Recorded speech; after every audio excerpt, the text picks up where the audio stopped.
YouTube, the new BANLIST is here, and there's a lot of interesting stuff that happened. I would say that mostly we all kinda expected these nerfs, like nothing too crazy, you know. Like we all knew that DDDs were gonna be nerfed. Let's not talk too much about it, but we're mostly here because of Burning Abyss. Well, now you may be wondering, damn, they nerfed my Burning Abyss. How will I ever cope with that? My Burning Abyss investment is dead, oh no. And don't worry, Burning Abyss is still best deck. Let's go. So I went 11-0 with a trap, or you should say Backrow heavy version. And then I also played Destiny Draw Levianeer version, which you may think like how if Farfa is limited to 3, and I will show you just right now in the lists. Like I said, I do think that Burning Abyss is the best deck. The only question is, of course, which version of Burning Abyss is the best version. Now, this is, I would say, a Backrow heavier version, not, Backrow heavy version like a deck like we used to have, where, your classical magnets and pillars and stuff. But yeah, we still are playing some Backrow. Why? Because I do feel like Backrow can be pretty nice in this meta in the mirror match, first of all, and second of all, against a lot of other decks that pretty much counter Burning Abyss, like Necros and like Odd Eyes.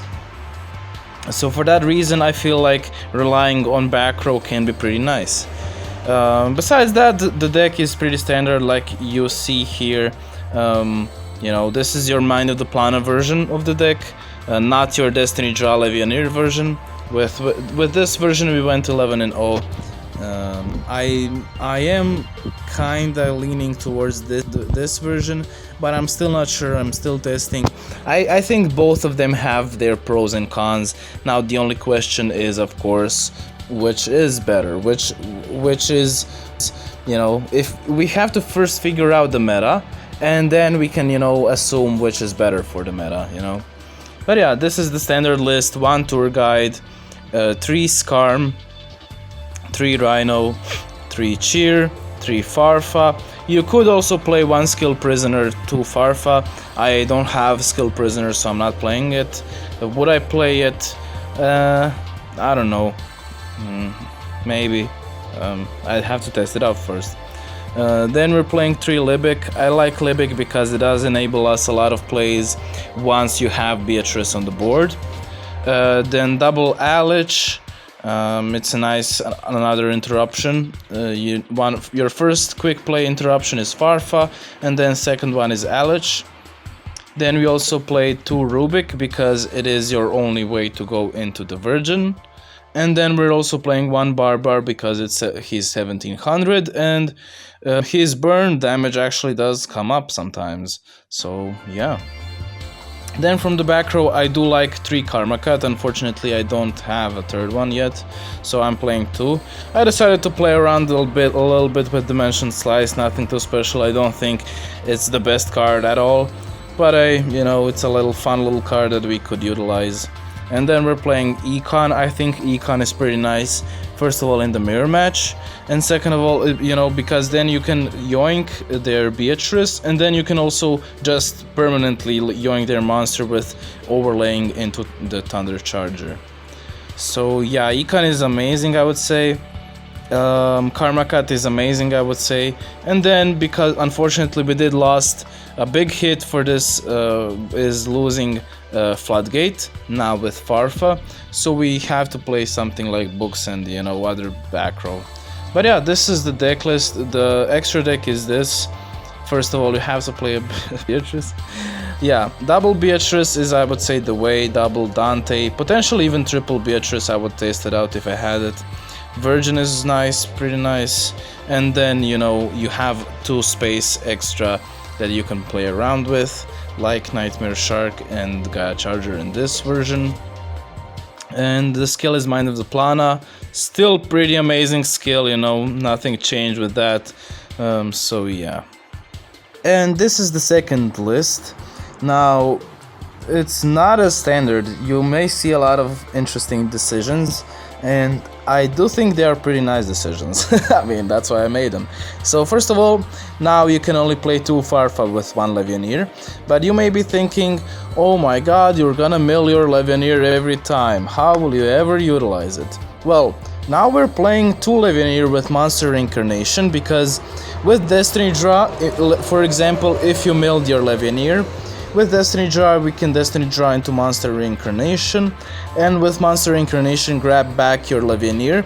Reincarnation can also be pretty nice to get back your Tour Guide, which is a 1 card, you know, rank 3 Exceed. And then we can also get back Blackluster Soldier, which can be amazing in a lot of matchups. Besides that, a lot of the deck is standard. I am testing out Backrow and hand traps, as you can see, a couple of Backrow, a couple of hand traps, because hand traps can be pretty nice and Backrow can be pretty nice, so try it out both, you know.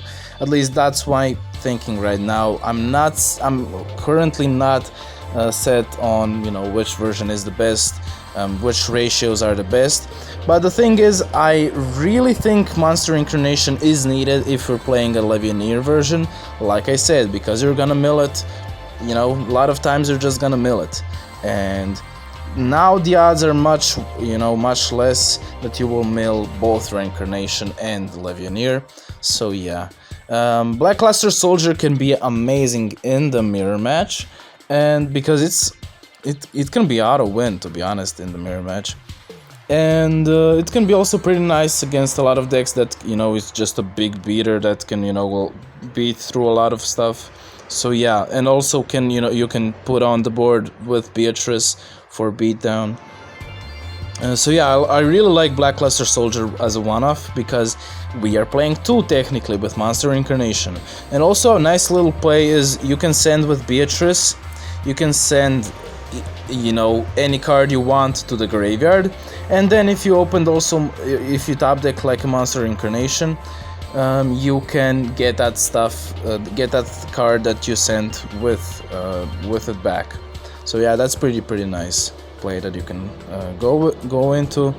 Destiny Draw is, I feel, amazing because it lets you control the board. You're controlling the board with Beatrice, hand traps, and Backrow. And then when the time comes to push for game, you can go into Blackluster Soldier, Legionnaire, or yeah, that's basically it. So yeah, I do think both versions have their pros and cons, like I said. So yeah, we're just gonna have to test more and to see which version is the best. This is the extra deck. Because we're not playing Econ here, we are playing Breaksword. So yeah, that's the deck list, both of them, but that's the deck list. And now it is time to duel. Missed that. I would also like to remind you, if you're new to the channel, to consider subscribing, because it does really help a lot to keep making these videos. And it does help you to not miss out when I'll be posting these videos, you know, in the future. But yeah. So this seems to be the what? Why is it 11? So I guess we went fuck, man. We went 18-0 in one, I guess. Okay. Well, the thing is, I think this deck has a pretty nice matchup against Gandora. First of all, consistency-wise. Second of all, we have multiple interruptions. We can potentially set up with 3 interruptions. Not with this hand, but yeah.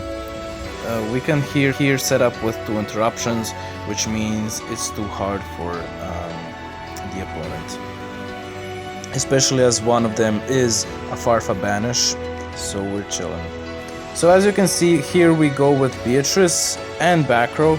And also the thing is we can actually, maybe we should have went for game here, but we are playing around Kite Raid as well as possible.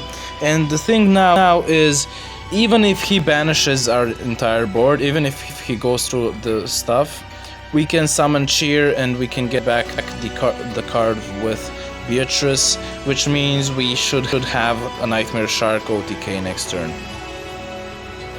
So for that reason I would say Gandora, because as you can see, the thing now is though, you should be careful. This is a trick that you want to they make Dweller and then you, but so in other words, Farfa banish right away.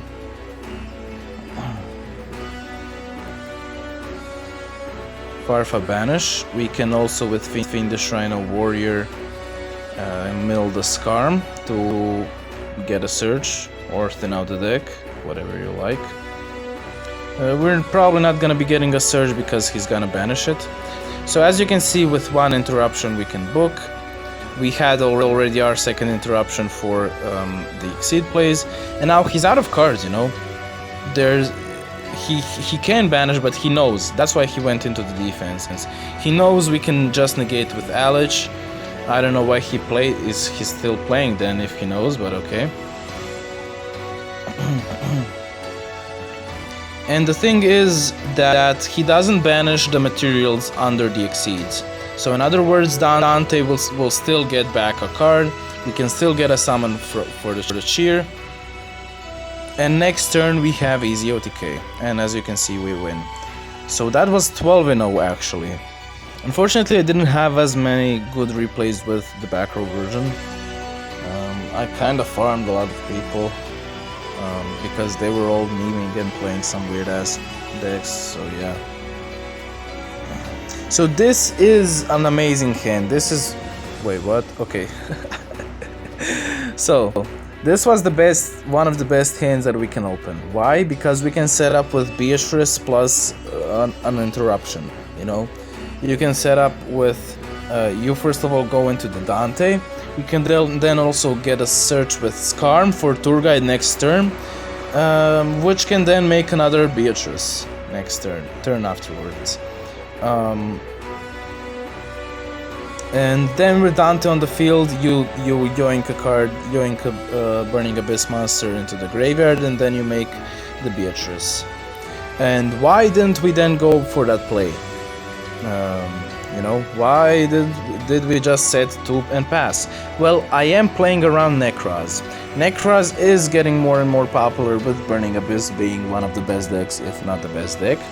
And for that reason, Beatrice and Backrow isn't as safe, you know.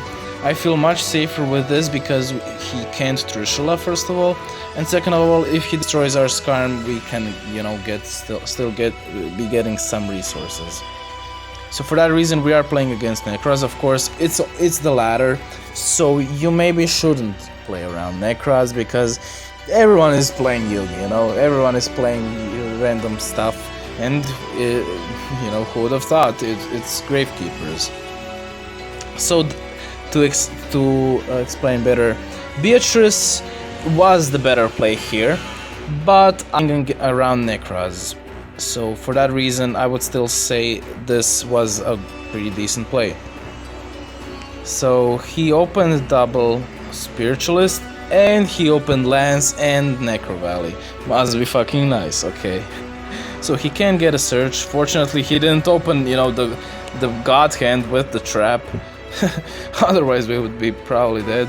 But here we can still play through the Necrovalley. For people who say this Necrovalley counters Burning Abyss, well, not as much, because the only thing is we can't summon and grab back stuff from the graveyard. We can still use the cards from the graveyard, use their effects. As you can see, we can still banish. We can still Mind of the Plana him. We can even give him the Destiny draw. Why? Because we have one card in his hand, and now we have two interruptions. So for that reason, we're not really afraid of, you know, any card that he can Destiny draw into. We can also get a search with the Skarm for next turn OTK plays, and yeah, with another Skarm we can get another search, and we can just OTK easily. So yeah. As you can see, As you can see, Necrovalley doesn't really stop as much. I think Shadow Imprisoning Mirror is much better counter to Burning Abyss. I think, yeah, Beatrice plus Backrow turn 1 was the better, usually is the play, you know, the best optimal play. But in a lot of matchups like Necros, you will have to, you know, play around their stuff, so yeah. Okay, it seems like we're playing a mirror match. Well, in the mirror match, Backrow is better. Going first, of course, helps a lot as well. Now, unfortunately, we don't open Backrow, and we can't set up Beatrice, but hopefully we can set up enough resources for us to, you know... Unfortunately for us, we also mill Karma Cut and Reincarnation, which is pretty bad. But at least we can mill the tour guide, mill the Skarm to search for the tour guide for next turn. It is indeed the mirror match. But also the thing is, we can play. He might have to have. He may have to go in into our destiny draw, which means we do get, you know, a lot of advantage. And he does go in for destiny draw. He gives us the destiny draw. And now, because he used the Mind of the Plana, you may be thinking, usually Blackluster Soldier isn't as good, you can just Mind of the Plana him. Yeah, but people won't expect it, first of all, and second of all, people will use up the Mind of the Plana earlier. So they don't have Mind of the Plana earlier. So they don't have Mind of the Plana for the Blackluster Soldier. So with Destiny Draw, we go in for the Blackluster Soldier. We are trying to mill for hopefully here another White Princess. Otherwise we will have to White Princess now to summon him. And as you can see, we don't mill a light monster, we mill our Legionnaire, which is not the best. Now we can go into Beatrice, Farfa banish. Cheer can summon back the Farfa. But fortunately for us, we can just banish it, deal a lot of damage, and now control the board. As you can see, we have much more resources, first of all. Second of all, we are protected with 2 Kytroids, I think. Yeah, 2 Kytroids, so no Nightmare Shark cheeses or anything like that. And second of all, we can just keep banishing his Exceeds or Beatrice, you know, once per turn, or just, you know, have a big beater with which we can hopefully OTK and go for OTK plays next turn. He can break through skill. We can chain to still banish his Dante. We can also get a card back. We decide to go for the Libic here because you can normal summon Libic. Then Libic gets destroyed, we can summon the Cheer. This is a nice little play that you can do. With Libic and Cheer in hand and Beatrice on the board, you can normal summon Libic, it gets destroyed, then he activates his effect to special summon Cheer, which his effects are negated on the field, which means he doesn't get destroyed alongside Beatrice and Blackluster Soldier. Now his Nightmare Shark is dead. He can banish our Beatrice, which is, you know, okay. We can still easily win. Unfortunately, I misclicked here. Also another thing is we can just go into another Beatrice. And yeah, I did misclick to go into the defense, but we don't care. We can just destroy. We can attack twice. Not now, bro. He does get some resources back, but we should have this easily. Let me just grab a charger real quick.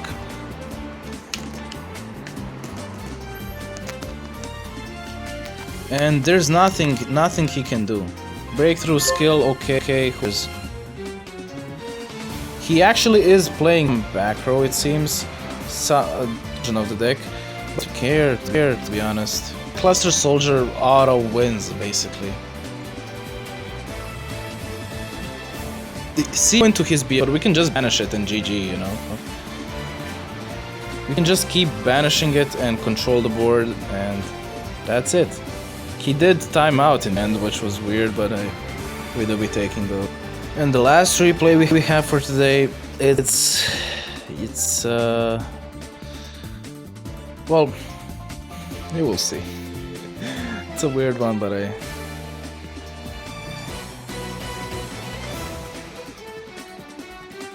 So we don't open the best here. That is the issue here, because we are playing 11 to 12. Let's see. We are playing a lot of tech cards here, you know, which means we won't be able to open Beatrice in every game. The thing is, we know he has Backrow, we know he has interruptions. So why would I go in for Dante when I can just go with the beatdown here, you know? Fortunately for him, he has Karma Cut and Harpies, so he can search for the channeler. But the good thing for us, as well. And the thing is, I think that was a misplay. I think we should have went down and keep the Skarm in hand for the discard. But shouldn't matter as much, hopefully. We can now. He Karma Cuts again, and now with Hysteric Sign. Fucking hate Harpies, man. They're so sacky, but so bad at all. You know, sacky but bad. We can deal some damage still. He gets a lot of cards here. Like, you know, what are the odds of him opening this? And he's stalling for how many turns? But it is what it is. Good thing is Harpies are dead. Now we can Karma Cut. I am discarding the trade because I keep Burning Abyss monster in hand in case of, you know, needing it for another Dante or a Beatrice. You don't really get anything out of Kytroid in hand. Now we do out of Kytroid in hand.